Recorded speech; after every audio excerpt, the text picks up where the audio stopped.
Halo Sobat Unaja, apa kabar? Kembali lagi kita di podcast Unaja. Kali ini tema kita adalah mengenal tentang industri pasar modal.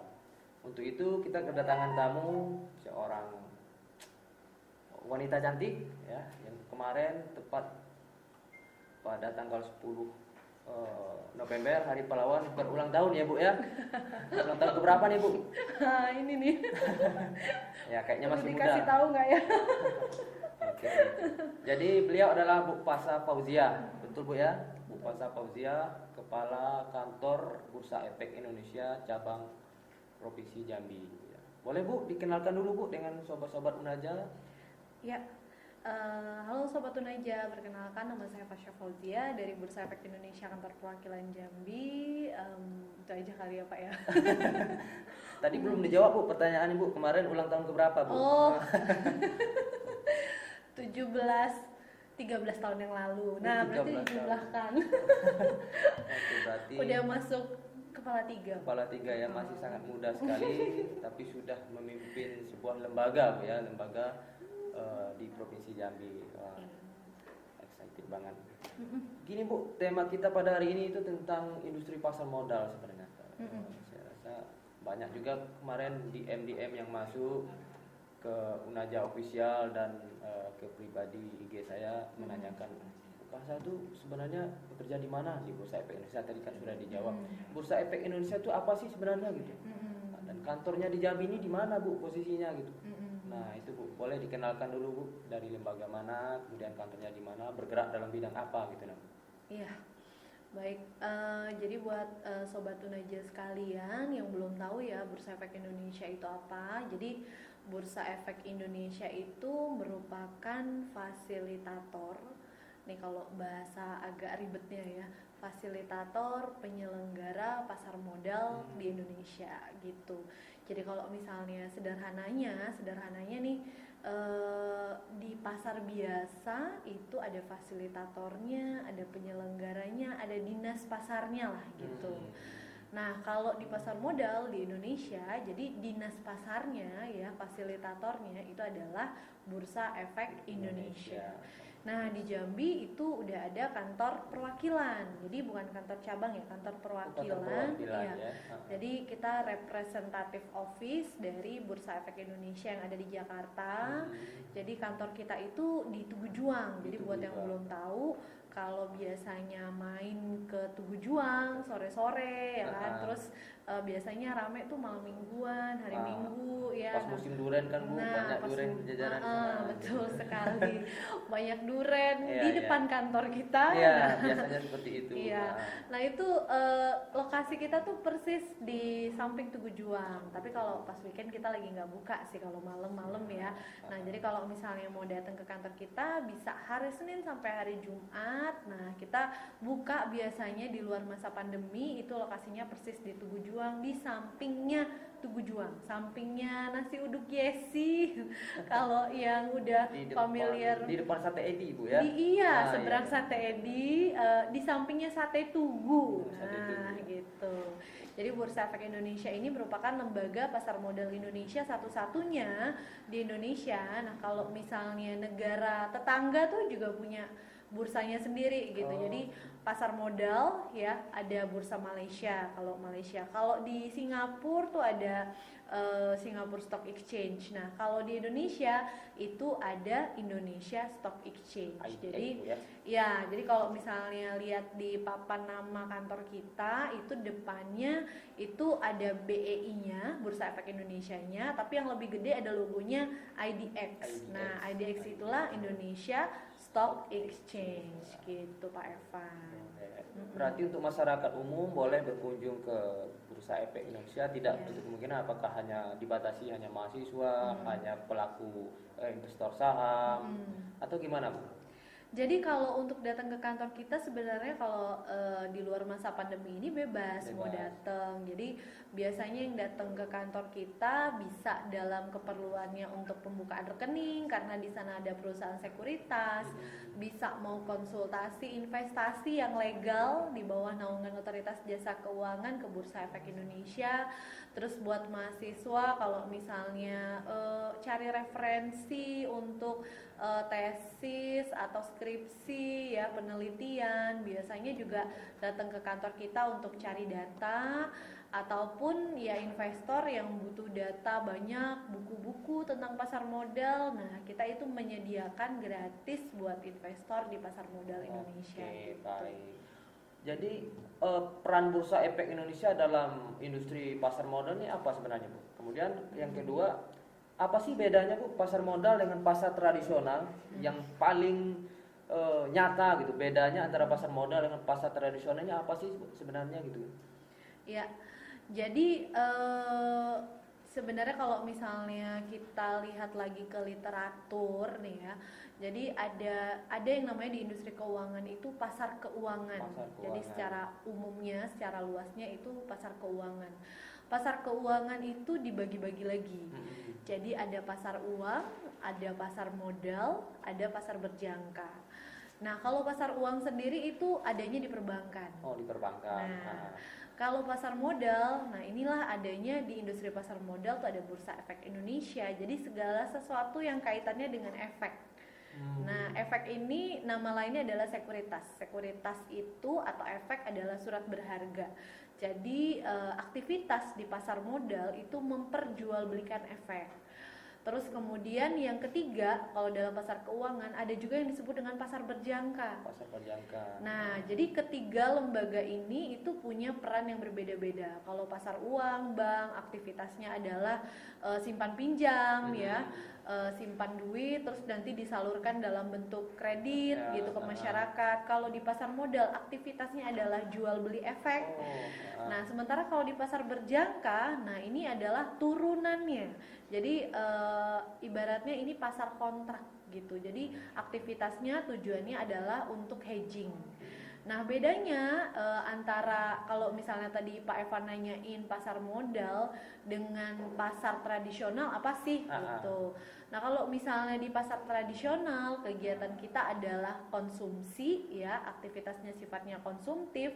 Sementara kalau di pasar modal tadi menyediakan modal tadi berupa efek ataupun sekuritas tadi ya, itu aktivitasnya bukan konsumtif melainkan investasi. Untuk investasi gitu. Jadi aktivitas di pasar modal itu adalah tujuannya yang pertama itu kalau misalnya di bank itu ada simpan meminjam tadi ya, uang gitu ya, terus kemudian tadi disalurkan dalam bentuk kredit ataupun nanti duitnya bisa ditaruh dalam bentuk deposito misalnya.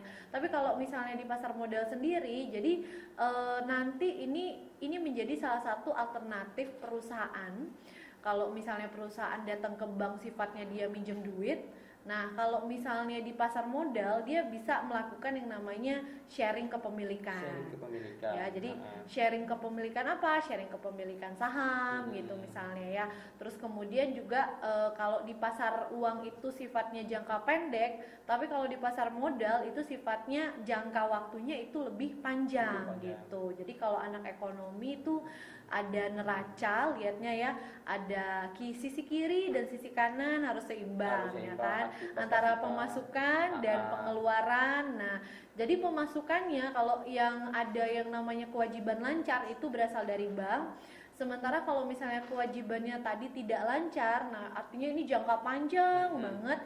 Nah, itu masuklah ke pasar modal gitu. Jadi perusahaan bisa dapat dana dari pasar modal, tidak hanya dari perbankan.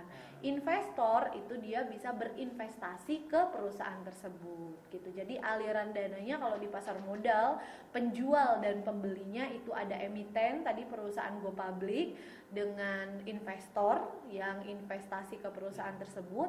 Kalau misalnya di pasar biasa aktivitas jual belinya antara penjual, taruhlah misalnya jualan jilbab ya, ya. Ada penjual jilbab terus membeli jilbab gitu. Nah, kalau di sini aktivitasnya dia konsumtif, saya beli jilbab itu konsumtif ya. Sementara kalau misalnya saya beli saham itu aktivitasnya Untuk investasi. Ya, saya nanamin duit nih ke perusahaan tersebut. Kalau konsumtif barangnya cepat habis ya nilainya, sementara kalau investasi harapannya nanti nilai perusahaan akan meningkat. Ada keuntungan di kemudian hari. Betul. Gitu. Ya, tapi pada dasarnya transaksi yang berlaku antara pasar modal dan pasar modal hampir sama, Bu ya. Ada penjual, ada pembeli. Gitu. Iya, ada penjual, ada pembeli, ada produk yang diperjualbelikan. Kemudian ini Bu, banyak juga yang bertanya gini Bu, pihak yang saling berinteraksi dalam pasar modal itu apa saja sih Bu? Kan biasanya ada OJK juga terlibat kalau kita perhatikan sekilas. Kemudian ada Bursa Efek Indonesia itu sendiri, kemudian ada perusahaan sekuritas. Tadi di awal Ibu menyinggung bahwa Bursa Efek Indonesia ini fungsinya sebagai fasilitator. Nah, kemudian pertanyaan kita, OJK ini perannya seperti apa Bu? Apa peran OJK dalam industri pasar modal? Begitu juga dengan perusahaan sekuritas. Jadi struktur pasar modal Indonesia sendiri itu kita paling tingginya nih, pengawas tertingginya itu adalah Otoritas Jasa Keuangan sejak tahun 2011, sejak didirikannya OJK. Jadi kalau dulunya kita itu di bawah naungan Bapepam LK, Badan Pengawas Pasar Modal dan Lembaga Keuangan. Nah, sejak tahun 2011 itu Bapepam LK sudah dilebur dengan Kementerian Keuangan serta juga dengan Bank Indonesia untuk dibentuklah satu lembaga Otoritas Jasa Keuangan, salah satunya menaungi sektor pasar modal gitu. Nah, sektor pasar modal ini kita tadi sebagai fasilitatornya ya, jadi kita juga sebenarnya fungsinya tidak hanya fasilitator, regulator juga iya. Walaupun regulator tertinggi juga ada Bapepam LK gitu. Jadi kalau misalnya menelisik ke sejarah sendiri gitu, dulunya belum ada Bursa Efek Indonesia dulunya. Jadi di tahun 92 itu dibentuklah lembaga Bursa Efek Indonesia. Jadi kita swasta nih bentuknya. Kalau dulu itu cuman ada Bapepam LK-nya doang. Kalau zaman dulunya. Di tahun 92 didirikanlah Bursa Efek Indonesia ini untuk sebagai penyelenggaranya sekaligus juga merupakan regulator di pasar modal Indonesia. Pihak-pihaknya ada apa aja sih? Jadi di bawah OJK itu tidak hanya Bursa Efek Indonesia aja.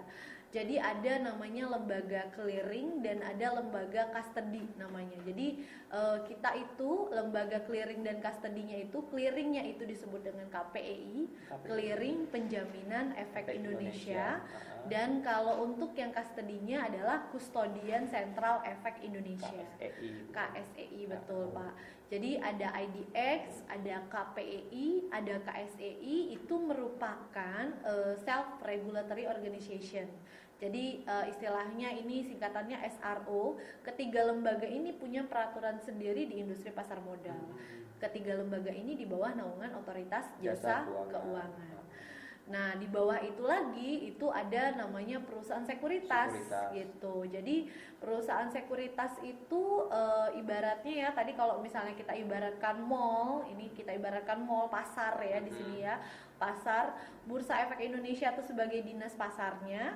Terus kemudian ada juga yang melakukan serah terimanya itu di lembaga clearing penjaminan efek, yang melakukan ini nyatet nih siapa yang beli, siapa yang jual gitu. Itu ada di Kustodian Sentral Efek Indonesianya. Tokonya itu adalah perusahaan sekuritas gitu. Jadi kalau di dalam mall itu ada outlet ya, ada butik gitu. Nah, ibaratnya butik dan outlet inilah perusahaan sekuritas gitu. Jadi kenapa disebut dengan perusahaan sekuritas atau perusahaan efek? Karena yang dijual itu merupakan sekuritas atau efek. Jadi yang dijual itu adalah produk tadi ya di pasar modal. Sekuritas atau efek ini surat berharga, sertifikat kalau zaman dulunya, warkat bentuknya dulu, tapi sekarang udah nggak ada lagi, scriptless ya, yang bisa diperjualbelikan. Itu bentuknya macam-macam. Tadi kalau kita udah sebutin ada saham, kemudian ada juga obligasi, kemudian ada lagi reksadana, ada lagi ETF, macam-macam. Tapi ini namanya efek ya, efek atau sekuritas. Jadi banyak yang bilang nih, apa forex tuh sama nggak sih di pasar modal? Nah bukan gitu ya. Forex tuh beda lagi. Tadi yang forex tadi yang kita masukkan ke dalam pasar berjangka. Pasar berjangka Bu ya. Iya, pasar berjangka. Tapi itu tidak di bawah naungan OJK. Yang di bawah naungan OJK itu hanya pasar uang dan pasar modal. Sementara kalau pasar berjangka sendiri itu di bawah naungan Bapepti namanya. Nah, jadi kalau nanya misalnya, wah kalau misalnya untuk perdagangan emas yang emasnya nggak kelihatan, cuman kita bisa transaksi emas, misalnya kopi, komoditas macam-macam ataupun forex, apakah itu masuk ke dalam bursa efek? Enggak gitu. Yang masuk dalam bursa efek, pengawasan bursa efek itu adalah yang sifatnya efek atau sekuritas tadi, yang jual di perusahaan sekuritas. Jadi ingat lagi lembaganya, kalau perusahaan sekuritas itu yang belakangnya ada sekuritasnya. Misalnya saya kasih contoh, BCA sekuritas gitu, misalnya BNI sekuritas, Mandiri sekuritas, itu adalah toko-tokonya. Jadi kalau kita mau beli saham, kita datang ke tokonya tadi, bisa datang ke perusahaan sekuritas tadi, gitu Pak Evan. Itu boleh. Jadi gini Bu, banyak juga yang bertanya, termasuk mahasiswa-mahasiswa. Ini kita nih disaksikan oleh mahasiswa-mahasiswa Unaja nih Bu.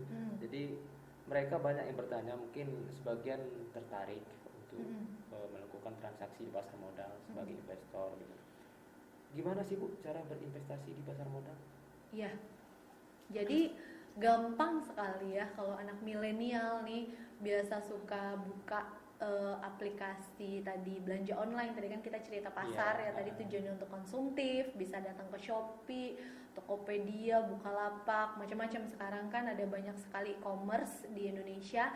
Nah kalau misalnya kita ini nanti kalau saya mau transaksi saham, nah sekarang juga online juga, sama seperti Shopee, sama seperti Tokopedia. Cuman yang kita lakukan di sini, kita beli saham tujuannya bukan untuk sahamnya dipakai kayak baju gitu, bukan misalnya saya pakai jilbab gitu, terus kemudian beli minuman terus habis gitu nilainya kan. Nah sementara ini enggak, jadi kita bisa buka rekening saham dari rumah aja, sama seperti kita download aplikasi Shopee, sama kita download aplikasi Bukalapak dan lain sebagainya. Kita bisa download aplikasi perusahaan sekuritas gitu. Nah kalau secara manualnya kan, kalau sebelum ada online tuh tatap muka, kita datang ke tokonya gitu ya Pak ya. Kita datang ke mall, terus kita datang ke toko jilbab untuk beli jilbab. Kita mau makan, kita datang ke toko makanan atau minuman gitu.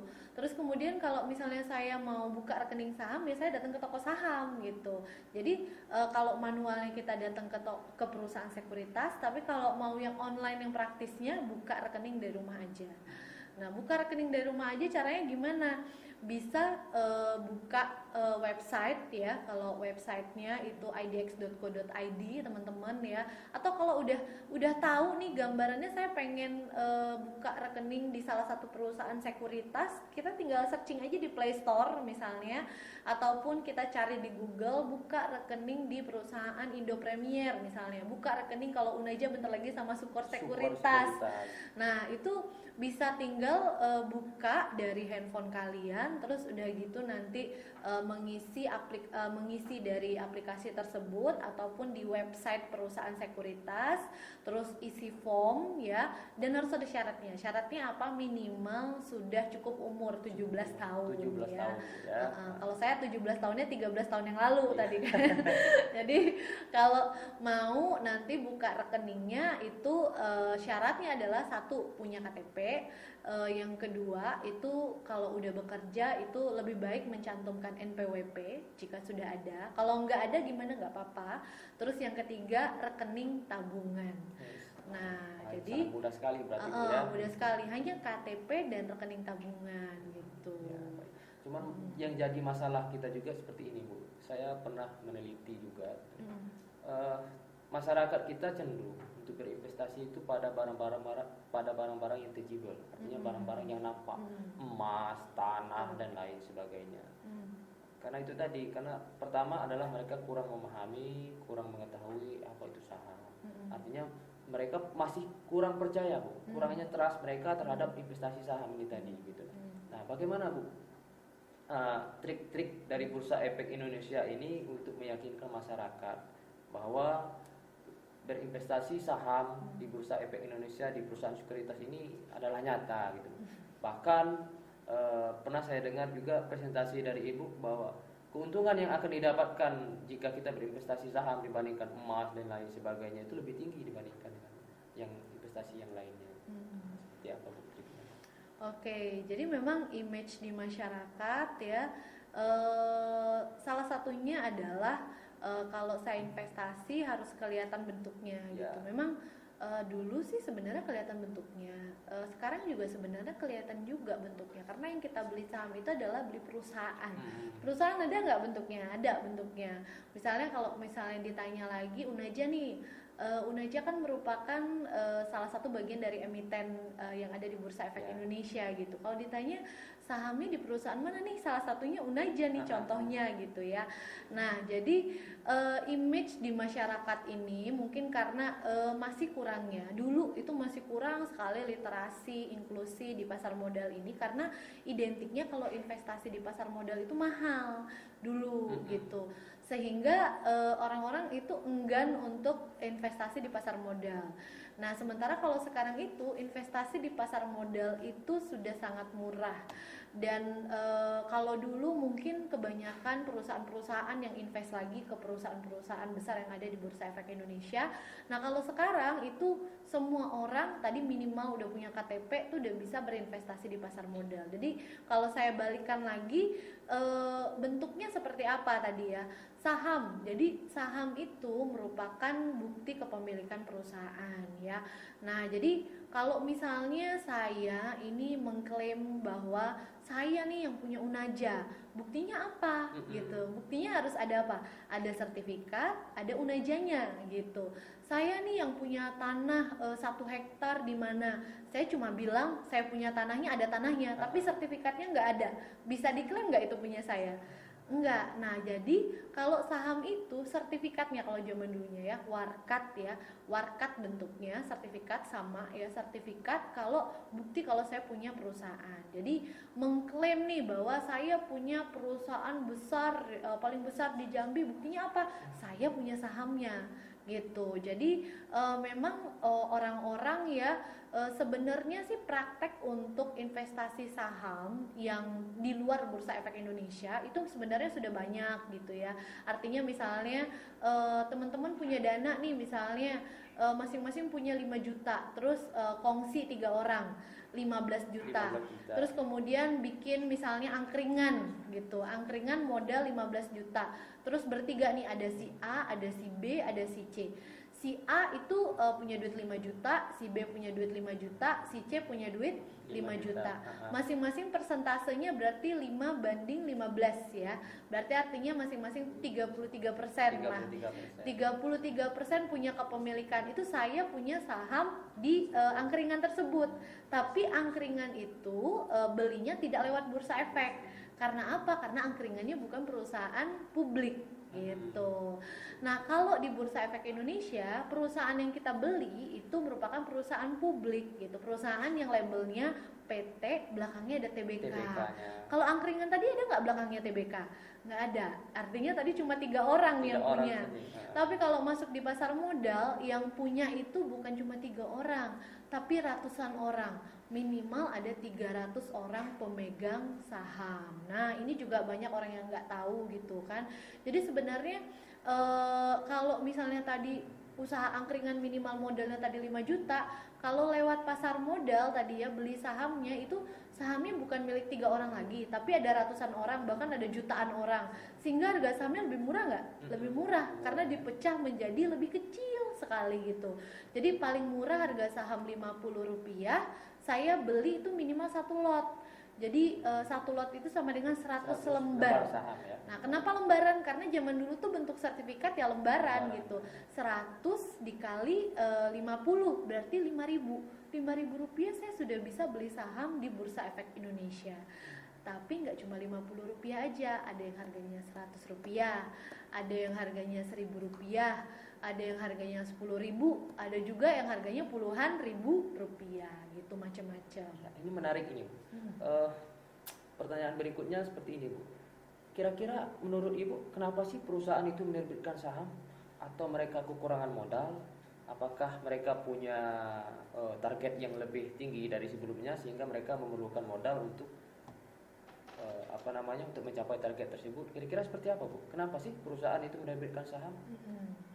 Jadi kenapa sih perusahaan menerbitkan saham ya? Jadi menarik nih, kenapa perusahaan go public gitu ya? Nah, jadi teman-teman sekalian, sobat Unaja sekalian, jadi perusahaan itu kalau seandainya dia, jangankan dia dia memperbesar usahanya, bangun usaha aja itu butuh dana, ya kan? Nah, terus kemudian apa kabar kalau seandainya udah besar terus butuh dana yang lebih besar lagi gitu. Nah, kalau misalnya teman-teman nih ya, kenapa perusahaan itu dia butuh dana dari pasar modal, banyak sekali manfaatnya. Jadi yang pertama adalah pada saat dia masuk ke pasar modal, dia dapat dananya tadi, kalau seandainya dia tadi nerbitin saham, itu artinya dia tidak minjem duit, sifatnya nggak hutang, melainkan sharing kepemilikan. Nah, pertanyaannya lagi nih, paling gampang gimana sih maksud artinya nih? Jadi kalau misalnya nih saya nih butuh dana untuk memperbesar usaha saya mesti nyari investor satu orang tuh sulit ya Pak ya. Jadi kalau teman-teman, nih saya balik lagi cerita Korea nih ya. Kalau misalnya suka nonton Korea tuh ya, sekarang lagi ada film startup, kan banyak sekali nih startup sekarang ya, banyak sekali startup dan mereka punya keahlian tapi dana nggak punya gitu. Terus kemudian gimana caranya? Mereka mesti cari investor, meyakinkan investor gitu ya. Investor itu menanamkan dana, itu bukan sifatnya dia minjemin duit loh, bukan. Jadi artinya dia di sini sharing kepemilikan. Betul. Artinya jadi, orang yang membeli atau menaruh menginvestasikan keuangannya di sana, berarti mereka sudah memiliki sebuah perusahaan itu gitu. Iya, artinya konsepnya dia punya perusahaan tersebut dan dia siap menanggung resiko. Jika perusahaan tersebut nantinya, katakanlah tadi startup tadi nantinya akan bangkrut misalnya ya, berarti kerugiannya sebesar yang dia tanamkan.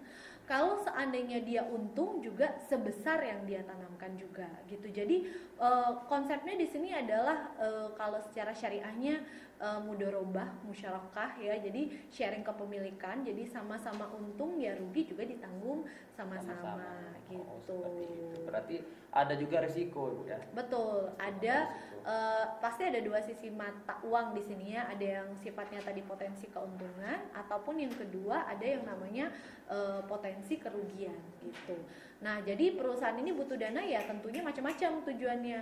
Bisa untuk mengembangkan usaha, bisa untuk misalnya nih ya jelek-jeleknya nih misalnya untuk bayar utang, misalnya seperti itu, mau bangun pabrik, terus kemudian mau buka cabang ya. Teman-teman misalnya taruh lagi nih gampangnya, BRI, Bank Rakyat Indonesia Persero Tbk, itu Bank Rakyat Indonesia nih ya.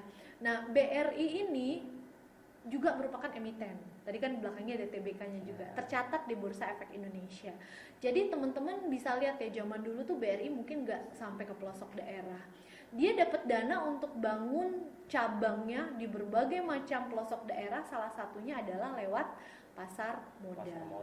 Dia terbitkan sahamnya, kita nih sebagai masyarakat Indonesia bisa beli sahamnya BRI. Duitnya untuk apa tadi? Dipakai perusahaan untuk bisa untuk buka cabang, memperluas usaha, bayar hutang, bayar gaji pegawai, macam-macam gitu. Oke. Ini ada masuk pertanyaan dari salah satu mahasiswa kita, Bu.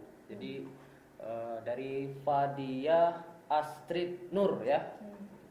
Dari Prodi Manajemen kalau nggak salah ya, dari Prodi Manajemen. Jadi dia menanyakan apa ada risiko dalam investasi di pasar modal. Nah, seperti tadi pertanyaan tadi, Bu, mungkin belum jelas gitu. Yeah. Karena memang dalam pasar modal itu ada istilah, Bu, istilah yang namanya high price, high return gitu, Bu ya. Nah, itu bisa dijelaskan, Bu, seperti apa sih, Bu, sebenarnya risikonya gitu? Iya. Jadi yang namanya berinvestasi itu pasti ada resiko. Apapun, jangankan investasi, beli baju aja ada resiko. Kadang saya beli baju di Shopee nih, saya pikir gambaran saya tebal nih kayaknya nih bahannya, nggak taunya nyampenya tipis gitu, akhirnya nggak kepake misalnya gitu, atau karena tipis saya mesti beli lagi, akhirnya dana yang saya keluarkan double gitu. Jadi segala sesuatu itu pasti punya yang namanya resiko, tapi resiko terbesar adalah pada saat saya tidak mengambil resiko tersebut. Contohnya gimana sih maksudnya? Jadi saya nih dihadapkan dua pilihan. Pak Evan udah menikah ya kan. Nah, menikah ada resiko, ada resikonya. Resiko terbesarnya apa? Bercerai gitu ya. Tapi lebih beresiko lagi kalau seandainya saya tidak menikah gitu ya. Jadi sama kayak berinvestasi di pasar modal, ada resikonya, pasti ada. Semua jadi kalau dalam prinsip ekonomi itu ada yang disebut dengan opportunity cost ya Pak ya. Pada saat kita punya duit nih misalnya ya, saya punya duit nih, tersedia duit nih Pak, saya punya duit 1 miliar, Bapak punya duit 1 miliar, dapat duit nih masing-masing tuh dapat door prize gitu ya, 1 miliar rupiah tiap orang. Tapi treatment antara saya dengan Pak Evan dari 1 miliar itu bisa aja beda-beda. Saya nih misalnya, saya punya duit 1 miliar, pikiran saya udah wah, saya pengen beli baju, saya pengen beli mobil, terus kemudian saya pengen foya-foya, pengennya ngabisin duit. Sementara kalau Pak Evan, wah 1 miliarnya ini bisa dipakai nanti saya beli tanah misalnya. Terus kemudian saya bisa pakai ini 1 miliar untuk sekolah lagi misalnya. Saya bisa pakai 1 miliar lagi ini untuk misalnya bangun suatu usaha. Nah akhirnya yang saya nih sebenarnya saya 1 miliar tadi dalam waktu mungkin kurang dari 1 tahun, jangankan 1 tahun, 1 bulan aja udah habis duitnya ya. Atau kalau taruhlah ya ada aset misalnya berupa mobil itu pun bentuknya pasti nilainya kan menurun tadi ya, menurun yang awalnya 500 jadi 300 misalnya. Pak Evan mungkin sebaliknya, duitnya tadi dikelola misalnya di suatu perusahaan, terus kemudian tapi pada saat mengelola duit tadi juga dihadapkan ada yang namanya potensi untung dan potensi rugi. Jadi potensi ruginya apa? Potensi rugi terbesar pada saat saya bangun suatu usaha bangkrut gitu. Tapi kalau investor di pasar modal, potensi kerugian dia hanya sebesar yang ditanamkan gitu. Artinya gini, kalau misalnya Pak Evan nih kita bisa lihat ya banyak sekali kafe di Jambi itu belum 1 tahun udah tutup ya. Jangankan 1 tahun, setengah tahun tiba-tiba udah sepi, udah tutup gitu ya, langsung bangkrut. Udahlah ngurus izin kafe susah ya Pak ya, terus udah gitu pajaknya juga gede, belum gitu biaya lain-lainnya juga besar. Saya harus mengeluarkan pikiran, duit segala macam saya untuk bangun usaha kafe tersebut. Tapi kalau investor, misalnya saya cuma investasi ke Pak Evan aja, ke kafe tersebut, misalnya Pak Evan tadi udah ngeluarin duit 500 juta, saya invest nih ke tempatnya Pak Evan 100 juta, dan ternyata misalnya bangkrut, kerugian saya tuh hanya sebesar duit yang saya tanamkan, 100 juta, yang capek siapa? Pak Evan gitu semuanya betul. Kan. Nah saya kerugiannya dalam bentuk dana. Dana saya akan dikembalikan kapan? Kalau seandainya nih misalnya ya kalau ada untung, ini kan rugi gitu ya, rugi. Misalnya Pak Evan nih jual nih semua aset kafe-kafenya semuanya gitu ya, terus kemudian dari aset itu ternyata dapatlah ya ada, wah ini bisa balikin modal saya gitu kan, modal Pak Evan gitu kan, nanti sisanya baru ke saya. Seperti gitu. itu, artinya memang setiap kegiatan investasi itu pasti ada untung dan ada rugi. Iya. Ini pertanyaan terakhir Bu, menarik sebenarnya Bu. Kalau kita sekarang kan dunia internasional memang terfokus pada sebuah berita ini gitu. Kemenangan Joe Biden terhadap Donald Trump. Ini menarik sekali Bu, menarik sekali. Sebenarnya apa sih Bu pengaruh terhadap pemilihan presiden di Amerika Serikat terhadap pasar modal di Indonesia kok sampai segitunya? Kalau kita baca tagline itu memang luar biasa gitu Bu. Ada pengaruhnya rupanya gitu. Nah, kita sebagai orang-orang awam ini masih sedikit bingung memang Bu. Kok bisa sih pengaruh presiden Amerika Serikat sampai ke Indonesia gitu. Sebenarnya apa sih Bu pengaruhnya? Berat nih sebenarnya pertanyaannya. Jadi memang Bu sebenarnya kalau tesis saya juga namanya event study Bu. Event study rupanya saya mencoba meneliti tentang pengaruh aksi unjuk rasa bela Islam pada tahun 2017 ya, 2017 terhadap reaksi pasar modal terhadap aksi unjuk rasa.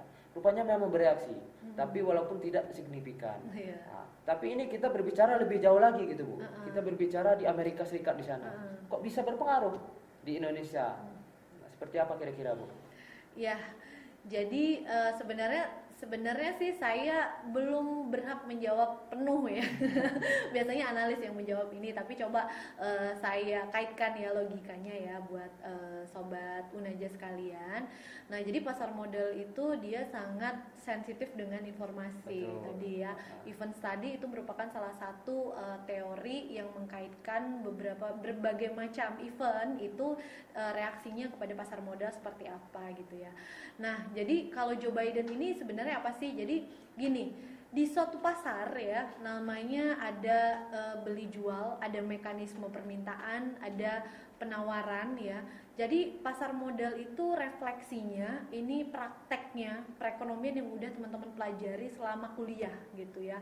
Mau itu kalian jurusan manajemen, mau itu kalian jurusan akuntansi, mau itu ekonomi, semuanya tuh terkait, semua prakteknya ada di pasar modal. Nah, jadi teman-teman pada saat saya analogikan lagi ya, misalnya pada saat beli baju nih gitu ya, ada berbagai macam sentimen-sentimen gitu ya, harganya bisa naik turun, atau beli bakso deh, bakso itu kenapa harganya naik terus, ternyata permintaannya naik. Kenapa permintaannya naik? Karena baksonya enak gitu. Jadi akhirnya permintaan naik, harga naik.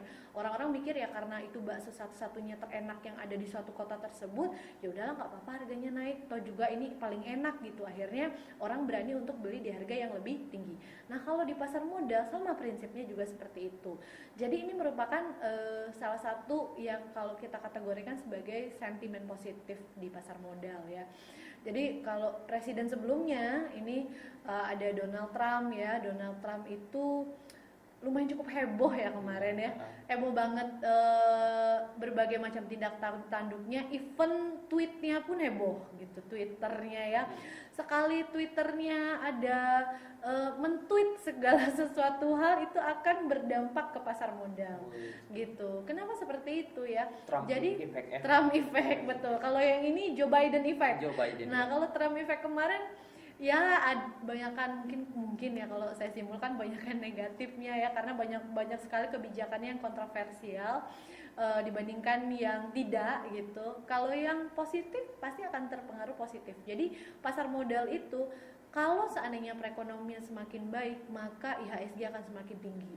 Kalau seandainya perekonomian semakin jelek, maka harga saham pun juga akan ikut turun gitu. Jadi biasanya doa-doa investor tuh baik terus gitu supaya IHSG naik terus ya kan. Nah, jadi Joe Biden ini harapannya kenapa sih kok bisa pengaruh gitu ya? Karena kebijakannya itu kebanyakan relatifnya itu diharapkan tadi tidak kontroversial. Salah satunya adalah trade war gitu. Jadi kalau kemarin kan ramai perang dagang tuh antara China dan US.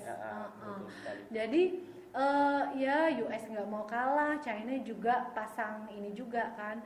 Jadi akhirnya menyebabkan ya perang dagang tadi. Perang dagang ini menyebabkan apa? Ketidakpastian perekonomian, perdagangan dan lain sebagainya.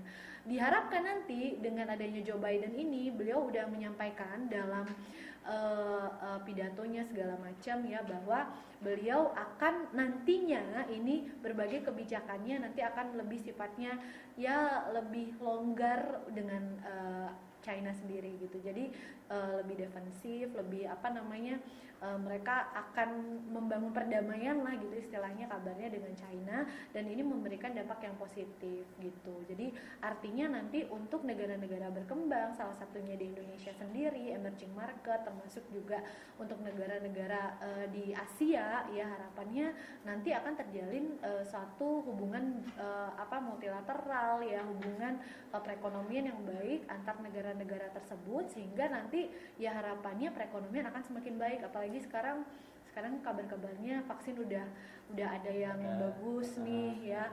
Jadi wah, luar biasa dampaknya positif sih. Ya, jadi memang kalau pasar modal ini memang sensitif sekali Ibu ya. Jadi betul. Ada beberapa dua faktor besar yang mempengaruhi daripada pasar modal. Pertama faktor ekonomi sudah jelas, kemudian juga faktor non ekonomi. Salah satunya itu adalah sosial politik, kondisi keamanan sebuah negara itu pasti berpengaruh terhadap harga saham dalam negara itu sendiri.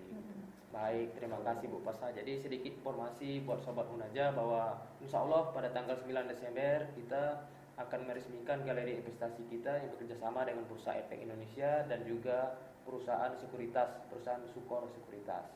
Terima kasih Bu Pasha atas partisipasinya, atas waktu yang telah diberikan kepada kami. akhir kata kami ucapkan Assalamualaikum warahmatullahi wabarakatuh.